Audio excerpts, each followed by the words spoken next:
I'm not a crazy soccer fan, or maybe even a casual fan. But when you watch it with somebody that really knows a lot about it and talks about it, he knows the players personally. He goes, "Oh, I played against him in Argentina 20 years, and it's just a different thing." Yeah, when you watch sports with somebody that played, they see things differently because they played it. They see things unfolding on the field that probably even most hardcore fans don't see.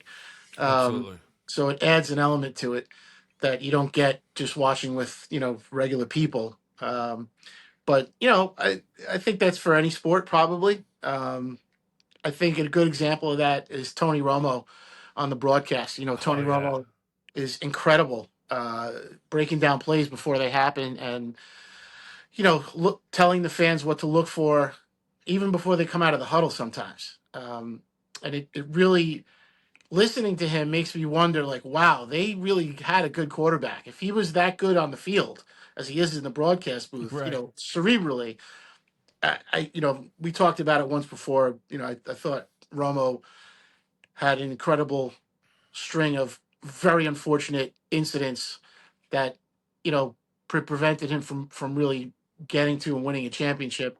They definitely were primed for a championship the year he got hurt, and that's unfortunate because who knows? I mean, they still went 13-3 without him, or I guess 12-3 or whatever. But um, the watching these games on TV and the way it's evolving with the streaming networks and Apple TV and Amazon and especially football. Football, they're telling you percentage of plays, what play to look for, who's going to get the ball.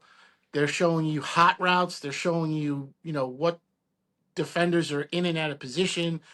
They're trying everything they can to make this more interactive and entertaining for the fans, but it's a different fan base altogether Right. because I think the old timers like us, we just want to watch the game. Half the time, we don't even want to hear what the broadcaster has to say because they're just so over the top. Or you could just they don't know what they're talking about. When I used to watch hockey games years ago, when I watched the Rangers, I was a real Ranger fan, still am, and I had season tickets way back when, and it was funny because we used to turn off the television broadcast and put on the radio broadcast, and Yeah. and watch it that way, and that's how we used to watch it. So That was one of my most memorable moments was turning off the uh, I think it was Fox broadcast for the Yankees, which I didn't mind. I just was so used to listening to it that way. In '95, when Mattingly hit his home run in the playoffs, I could hear the crack of the bat on the radio before John Sterling. It is high, it is far, and I mean, I still have chills thinking about it.